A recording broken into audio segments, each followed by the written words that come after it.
उत्तराखंड में कोरोना हुआ बेकाबू। 24 घंटे में मिले 3,998 संक्रमित, 19 मरीजों की मौत। प्रदेश में एक्टिव केसेस 26,000 के पार। हरिद्वार में तेजी से फैल रहा कोरोना संक्रमण। पतंजलि के 3 संस्थाओं में 83 कोरोना संक्रमित मिले। बाबा रामदेव का भी होगा कोरोना टेस्ट।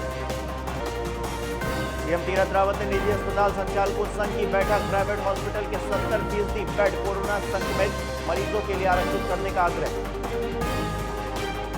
उत्तराखंड में 3 दिन बंद रहेंगे सरकारी दफ्तर। अगले आदेश तक नहीं खुलेंगे प्राइवेट स्कूल और उच्च शिक्षण संस्थान। आवश्यक सेवाओं के लिए कार्यालय खुलेंगे। देवभूमि में मौसम की आंख मिचौली। गुरुवार को ऊंचाई वाले इलाकों में हुई जमकर बर्फबारी। मैदानी इलाकों में बारिश से तापमान में गिरावट। लौटी ठंड।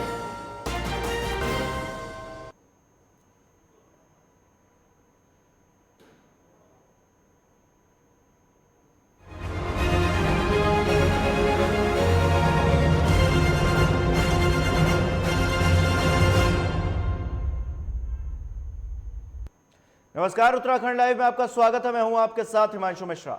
उत्तराखंड में पिछले 24 घंटे के अंदर 3,998 नए संक्रमित पाए गए हैं। वहीं पर 19 मरीजों की मौत हुई है। साथ ही एक्टिव केसेस की संख्या भी 26,000 के पार हो गई है। गुरुवार को 1,744 मरीजों को ठीक होने के बाद उनको डिस्चार्ज कर दिया गया। प्रदेश में अब तक 1,38,010 संक्रमित मरीज आ चुके हैं, जिसमें से 1,06,271 मरीज स्वस्थ भी हो चुके हैं। प्रदेश में सक्रिय मरीजों की संख्या 26,980 है। अब तक 1,972 मरीजों की मौत हो चुकी है।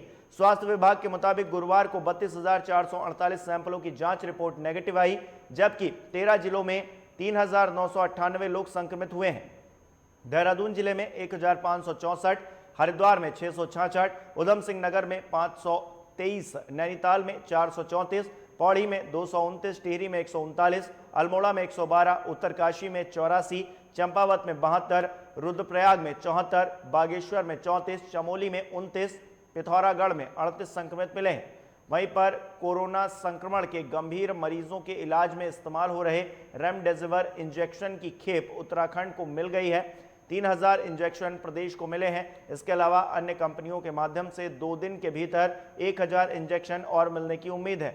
सरकार ने इंजेक्शन क्रय करने के लिए सचिव उद्योग सचिन कुर्वे को राज्य नोडल अधिकारी नामित किया है।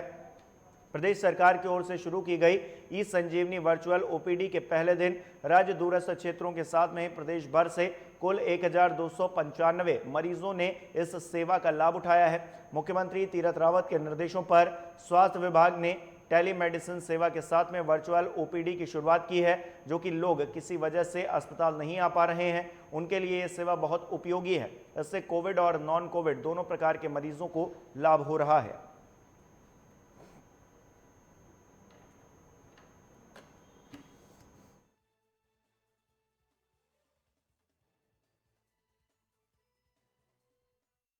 नवीन हमारे साथ जुड़ गए, हमारे सहयोगी। नवीन, क्या हालात हैं उत्तराखंड में कोरोना को लेकर और क्या तैयारियां सरकार की तरफ से, प्रशासन की तरफ से? जी, निश्चित तौर पर जिस तरीके से उत्तराखंड में कोविड के मामले लगातार बढ़ते जा रहे हैं, वहीं अब अगर शासन और प्रशासन की बात की जाए तो पूरी तरीके से अलर्ट पर है शासन और प्रशासन। पुलिस द्वारा सख्ती की जा रही है। जो लोग क्योंकि 2 बजे के बाद जो है वह पूरी तरीके से जो संस्थान है वो बंद कर दिए गए हैं। इसको देखते हुए पुलिस पूरी तरीके से सख्त है। पुलिस लगातार चेकिंग अभियान कर रही है। अगर कोई भी दुकान या फिर कोई ऐसी चीज है जो आवश्यक वस्तुओं की दुकानों को छोड़कर और सभी चीजों की दुकानें जो है वो बंद कर दी गई हैं। इसके साथ ही पुलिस का साफ तौर पर यही कहना है कि लोगों को लगातार जागरूक करने का काम किया जा रहा है। मास्क प्रयोग करने के लिए पुलिस लगातार कह रही है। स्वास्थ्य विभाग भी बार बार यही कर रहा है। और अगर शासन की बात की जाए तो शासन स्तर पर पूरी तरीके से मॉनिटरिंग की जा रही है, क्योंकि जो ग्राफ है लगातार बढ़ता जा रहा है। नवीन, अगर लगातार ग्राफ बढ़ रहा है तो प्रशासन ने अभी तक क्या तैयारियां की हैं? क्या सैनिटाइजेशन की व्यवस्था की गई है? वहां पर किस तरह से लोगों को जागरूक किया जा रहा है कि वो बाजारों में जब निकलें तो सोशल डिस्टेंसिंग का ध्यान रखें? क्या बाजारों में जो दुकानदार हैं उनको भी जागरूक किया जा रहा है कि कोई अगर सामान लेने के लिए आता है तो उसको किस तरह से ट्रीट करना है? जी, निश्चित तौर पर दुकान को भी सख्त हिदायत दी गई है कि दुकान पर भीड़ ना लगाया जाए। इसके साथ ही जो सामाजिक दूरी का पालन करने के लिए पुलिस द्वारा एक बोर्ड भी दिया गया है कि इस बोर्ड को लगाएंगे अगर कोई भी सामाजिक दूरी का पालन नहीं करता है या फिर किसी भी कार्य में व्यवधान डालता है तो उसके ऊपर सख्त से सख्त कार्रवाई की बात भी की जा रही है। इसके साथ ही आपको बता दूं कि महाराणा प्रताप स्पोर्ट्स कॉलेज है, वहाँ पर चिकित्सकों की तैनाती की गई है और जो बेड है उन्हें भी बढ़ाया गया है, क्योंकि जो ग्राफ है वो लगातार उत्तराखंड में बढ़ता जा रहा है। इसको देखते हुए सरकार पूरी तरीके से अलर्ट मोड पर है। इसके साथ ही जो प्राइवेट चिकित्सालय हैं, प्राइवेट चिकित्सालयों को भी उनमें बेड बढ़ाने की बात सरकार ने कही है कि जल्द से जल्द बेड बढ़ाए जाएं। इसके साथ ही जो सरकारी चिकित्सालय हैं उनमें भी बेड बढ़ाने की बात की जा रही है और ऑक्सीजन आपूर्ति के लिए पूरी तरीके से सरकार तैयार है। सरकार का साफ तौर पर कहना है कि कोई भी व्यक्ति घबराए नहीं, अगर जरूरी नहीं है तो वह घर से बाहर ना निकले और अगर कोई दिक्कत आ रही है तो पहले डॉक्टर परामर्श ले, इसके बाद ही चिकित्सालय आए, क्योंकि चिकित्सालयों में जो स्थिति है वह जो पेशेंट है वो लगातार बढ़ते जा रहे हैं। तो सरकार का साफ तौर पर अपील भी आम जनता से है कि लोग घर पर रहें और लगातार जो है जो गाइडलाइन है उसका पालन करते रहें। ठीक है नवीन, बहुत बहुत शुक्रिया तमाम जानकारी देने के लिए। आप भी अपना ख्याल रखिएगा। लेकिन कुल मिलाकर जो परिस्थिति है उसमें कहीं ना कहीं स्थिति बिगड़ती हुई नजर आ रही है। 26,000 से ज़्यादा एक्टिव केसेस हैं प्रदेश के अंदर और ये केसेस लगातार बढ़ते जा रहे हैं और केसेस का बढ़ना अपने आप में एक अलग परिस्थिति बना रहा है।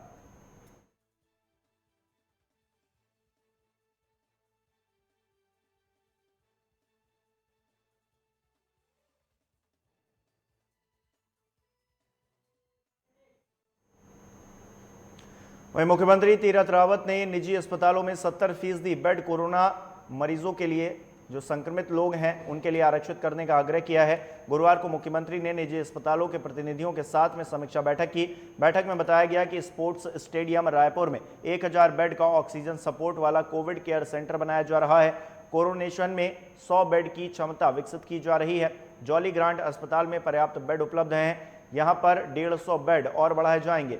एम्स ऋषिकेश में 400 बेड एक्टिवेट हो जाएंगे। श्री महंत इंद्रेश अस्पताल में 80 आईसीयू बेड हैं। राज्य सरकार इन्हें ऑक्सीजन उपलब्ध कराएगी। कैंट बोर्ड चिकित्सालय में 150 बेड कोविड के लिए आरक्षित किए गए हैं। मुख्यमंत्री ने कहा कि कोरोना के खिलाफ लड़ाई जीतने के लिए सभी के संयुक्त प्रयास की जरूरत है। सरकारी और निजी सभी के उपलब्ध संसाधनों का अनुकूलतम उपयोग किया जाएगा। मानव संसाधन पर विशेष ध्यान दिया जाएगा। इस प्रकार प्रबंध किया जाए कि कोविड संक्रमितों के इलाज के दौरान चिकित्सा कर्मियों के खुद संक्रमित होने पर भी व्यवस्था में व्यवधान न आए। मुख्यमंत्री ने कहा है कि ओपीडी के लिए लोगों को ई संजीवनी पोर्टल का उपयोग करने के लिए प्रेरित किया जाए। उन्होंने निजी अस्पतालों के संचालकों से कहा है कि ऑक्सीजन, वेंटिलेटर्स और आवश्यकता होने पर सरकार को अवगत कराया जाए, बताया जाए। स्पोर्ट्स स्टेडियम रायपुर में बनाए जा रहे कोविड केयर सेंटर में एमबीबीएस और नर्सिंग के अंतिम साल के छात्रों की सेवाएं भी ली जा सकती हैं। मुख्यमंत्री ने जिलाधिकारी देहरादून को निजी अस्पतालों में सुरक्षा का ध्यान रखने के निर्देश दिए हैं। कहा है कि सामान्य स्थिति वाले कोरोना संक्रमितों को कोविड केयर सेंटर में रखा जाए या फिर होम ट्रीटमेंट दिया जाए। सचिव अमित नेगी ने कहा है कि निजी अस्पतालों को सरकार पूरा सहयोग कर रही है।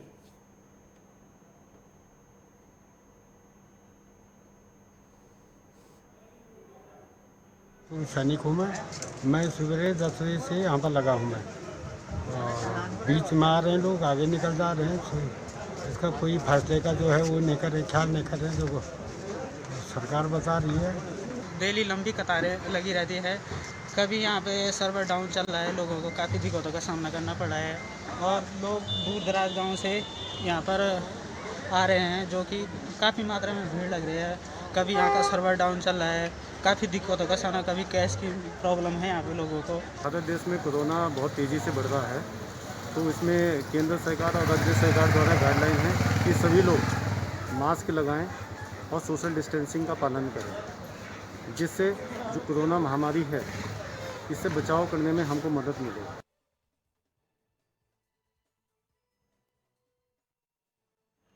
तो 70% बेड आरक्षित किए जाएं, तीरथ रावत की तरफ से कहा गया है।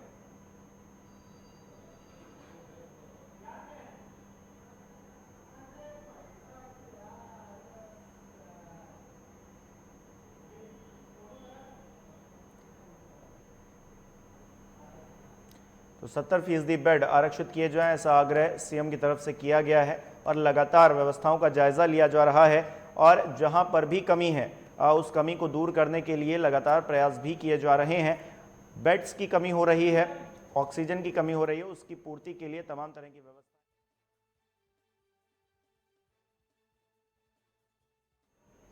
काशीपुर में कोरोना संक्रमण के लॉकडाउन लगने के बाद व्यापारियों ने गुटखे व सिगरेट की कीमतों में बढ़ोतरी करनी शुरू कर दी है। फुटकर व्यापारियों का कहना है कि उन्हें थोक रेट माल पहले से अधिक कीमतों में बेचना पड़ रहा है, जिसके चलते उन्हें भी ग्राहकों से अधिक कीमत लेनी पड़ रही है। दुकानदारों का कहना है कि रजनीगंधा का पैकेट थोक में 1500 रुपये की जगह 1600 में बिक रहा है और तमाम तरह से ऐसे ही सिगरेट्स के दाम भी बढ़े हुए हैं। तो जो भाव हैं वो मनमाने भाव लिए जा रहे हैं और ऐसे में कहीं ना कहीं असर साफ तौर से देखा जा सकता है।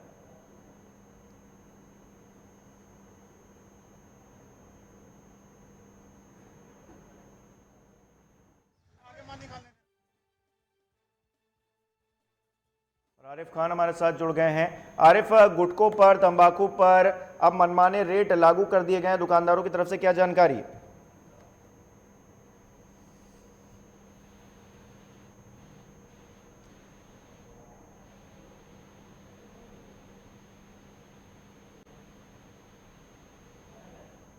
आरिफ, मेरी आवाज मिल पा रही है आप तक? तो टेक्निकल प्रॉब्लम की वजह से हमारा संपर्क नहीं हो पा रहा है, लेकिन मनमाने भाव अब वसूले जा रहे हैं। लॉकडाउन के बाद में अब कालाबाजारी शुरू हो गई है और जिसका जितना मन हो रहा है तंबाकू सिगरेट्स पर ले रहा है।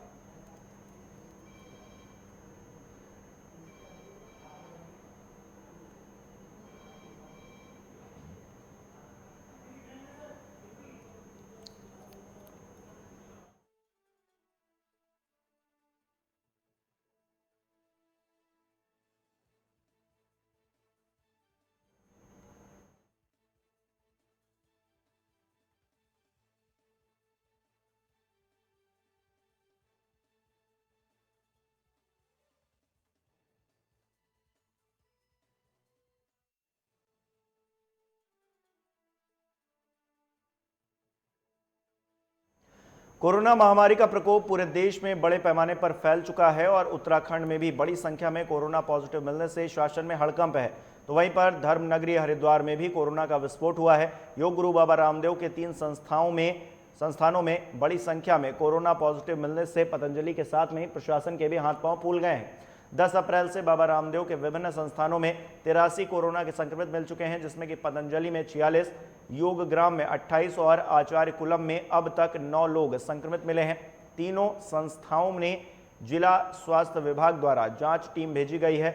जिला सीएमओ के अनुसार तीनों संस्थानों में कॉन्टैक्ट ट्रेसिंग की जा रही है और लगातार टीम गठित करके वहां पर काम किया जा रहा है। सीएमओ शंभुनाथ झा का कहना है कि 10 तारीख से लेकर 21 तारीख तक डाटा हमें मिला है, जिसमें कि 83 लोग पॉजिटिव पाए गए हैं और अब मामले में जांच पड़ताल की जा रही है। कोरोना पॉजिटिव आने के बाद में सभी को आइसोलेट कर दिया गया है।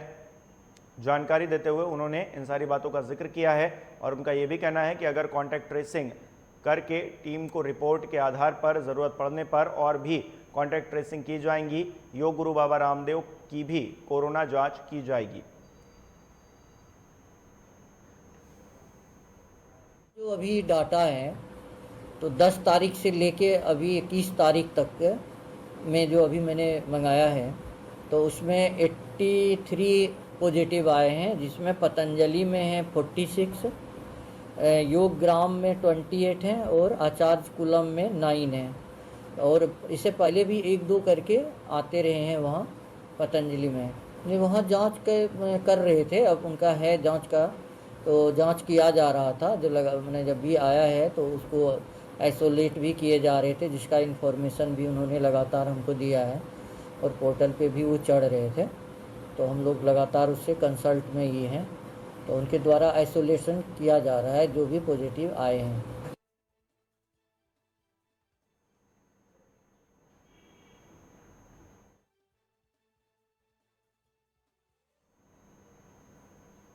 और यहाँ वक्त हो गया एक छोटे से ब्रेक का, फौरन नजर होते हैं।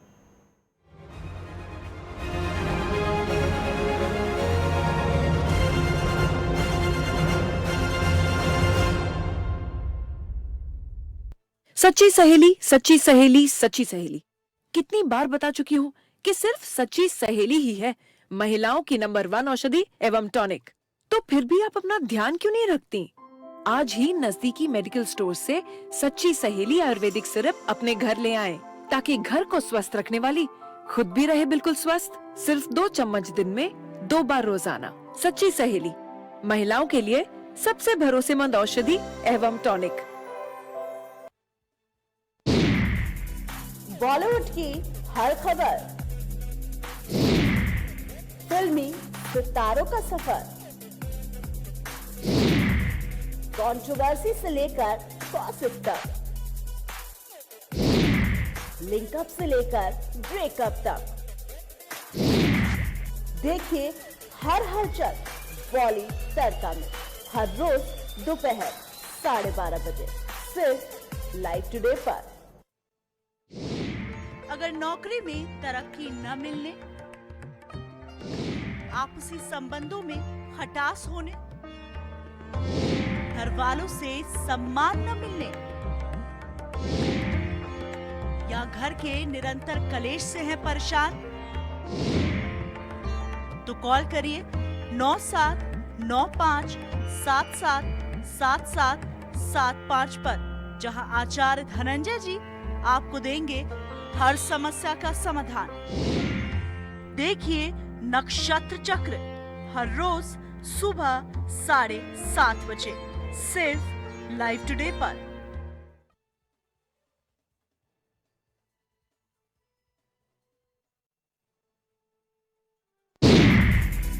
बॉलीवुड की हर खबर, फिल्मी सितारों का सफर, कंट्रोवर्सी से लेकर गॉसिप तक, लिंकअप से लेकर ब्रेकअप तक, देखिए हर हलचल बॉली तड़का में हर रोज दोपहर 12:30 बजे सिर्फ लाइव टुडे पर।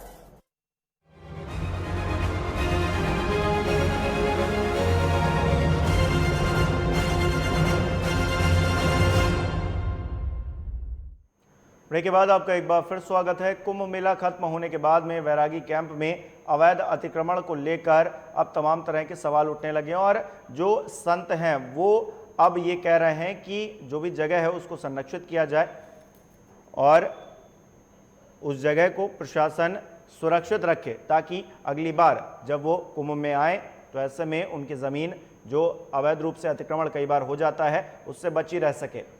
तो वहीं पर निर्मोही, निर्वाणी और दिगंबर तीनों अखाड़ों के साधु संतों ने राज्य सरकार से वैरागी कैंप में अवैध अतिक्रमण हटाने और 12 साल तक इस भूमि की देखभाल करने की मांग की है।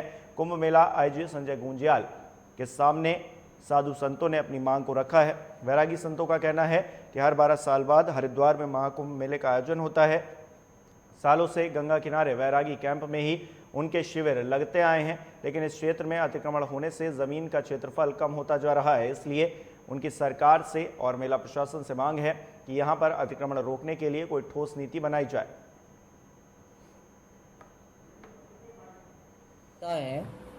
तो 10 तारीख से लेके अभी 21 तारीख तक में जो अभी मैंने मंगाया है तो उसमें 83 पॉजिटिव आए हैं, जिसमें पतंजलि में है 46, योग ग्राम में 28 हैं और आचार्य कुलम में 9 हैं।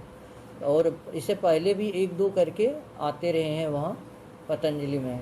नहीं, वहाँ जांच कर रहे थे, अब उनका है जांच का, तो जांच किया जा रहा था। जो लगा मैंने जब भी आया है तो उसको आइसोलेट भी किए जा रहे थे, जिसका इन्फॉर्मेशन भी उन्होंने लगातार हमको दिया है और पोर्टल पे भी वो चढ़ रहे थे।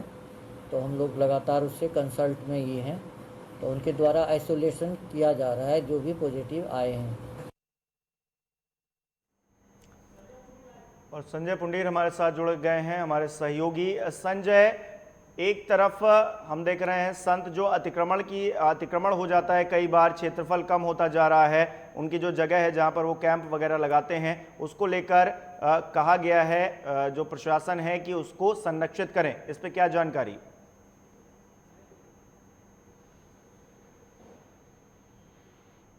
जगह को लेके कई बार विरोध होते हैं हालांकि जिस तरीके से साधु संतों का कहना है कि कुंभ का समापन हो गया है, कहीं ना कहीं जिस तरीके से अगले 12 साल में कुंभ होगा, तो उसी को देखते हुए यहाँ जो जगह है, जो उनके स्थान है, कहा गया कि उन्हें सुरक्षित रखा जाए। हालांकि कई ऐसे अखाड़े हैं जिन्होंने मांग की है कि आने वाले समय में जिस तरीके से इस बार कुंभ की शुरुआत हुई थी, तो कहीं ना कहीं जगह को लेकर आपस में विरोध भी हुआ था। लेकिन अब देखने वाली बात होगी कि किस तरह से जो प्रशासन है, इनकी जमीन है, इनके अखाड़ों की जगह है, उन्हें सुरक्षित रखेगा। हालांकि लगातार ही अखाड़ों का यह कहना है कि इस बार जो कुंभ हुआ था, लगातार ही कुंभ के कई महीनों पहले से ही साधु संत जमीन को लेकर विरोध कर रहे थे, लेकिन काफी विरोध के बाद इनको अपनी अपनी जगह अखाड़ों के लिए मिली। लेकिन इस बार से जो साधु संत है वो ये नहीं चाहते कि आने वाला जो कुंभ हो उसमें कहीं ना कहीं जो इनकी जगह हो वो सुरक्षित हो। हालांकि लगातार इस तरह के देखे जाते हैं जी, कुंभ क्षेत्र है, वहां पे जो अतिक्रमण है, हालांकि कुछ तो ऐसे निर्माण है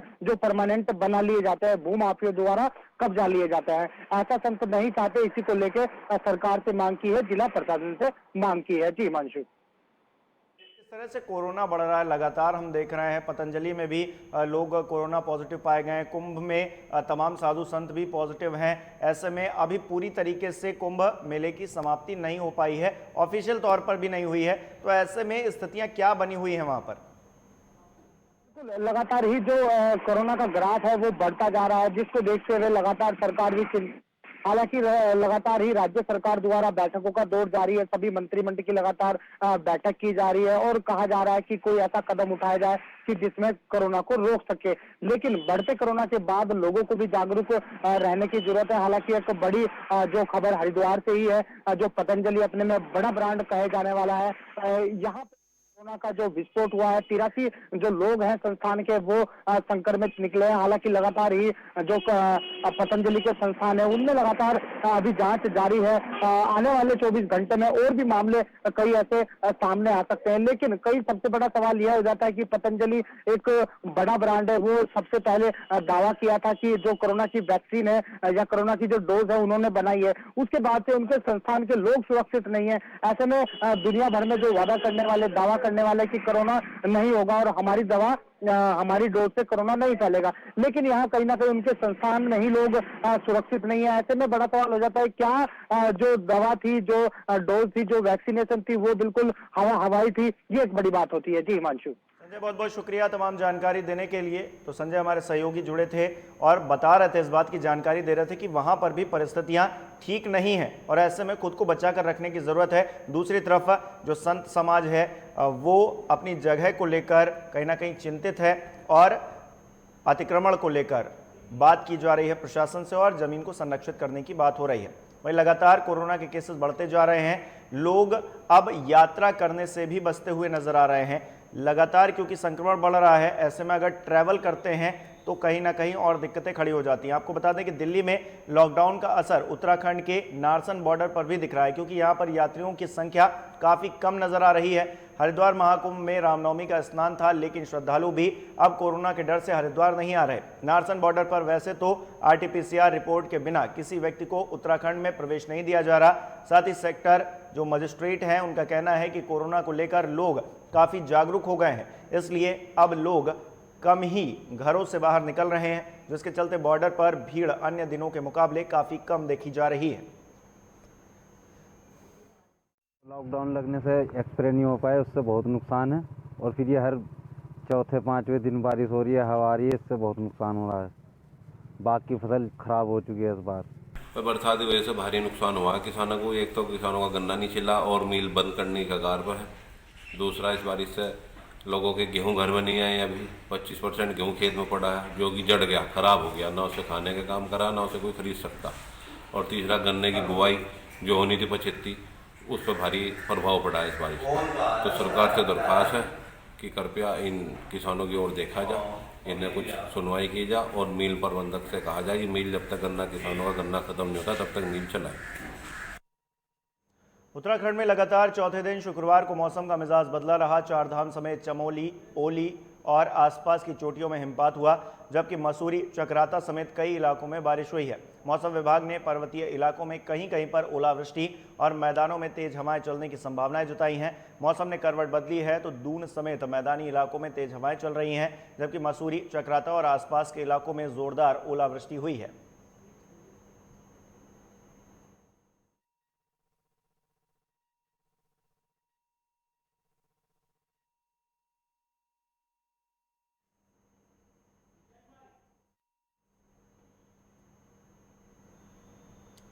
और देश के अन्नदाता को लॉकडाउन के साथ साथ मौसम ने भी परेशान कर रखा है। पहले गेहूं की फसल बारिश की वजह से बेकार हो गई, अब गन्ने और आम की जो फसल है उसका भी नुकसान हो रहा है। देखने वाली बात यह होगी कि सरकार अब इन किसानों की मदद कैसे करती है।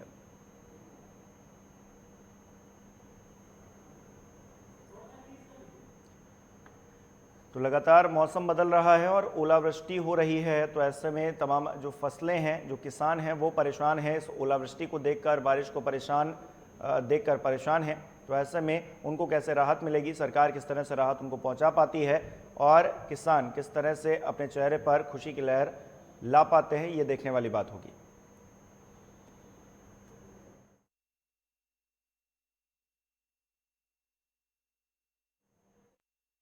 और इन्हीं खबरों के साथ इस बुलेटिन में इतना ही। नमस्कार।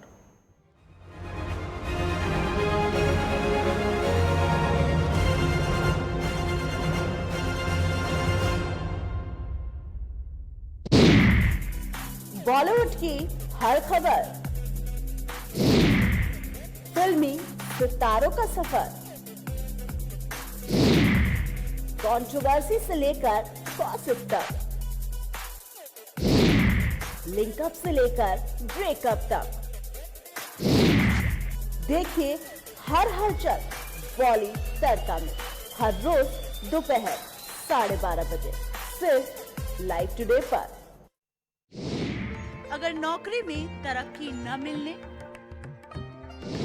आपसी संबंधों में खटास होने, घर वालों से सम्मान न मिलने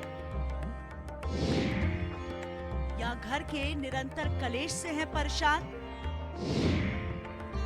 तो कॉल करिए 9795777775 पर, जहां आचार्य धनंजय जी आपको देंगे हर समस्या का समाधान।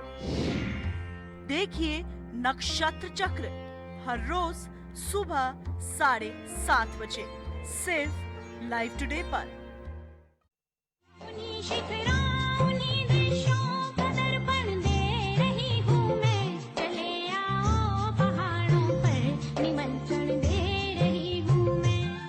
ये ऊंचे ऊंचे पर्वत, इन नदियों की कलकल जहां, देवों की भूमि, गंगा की पावन धरा है वहां।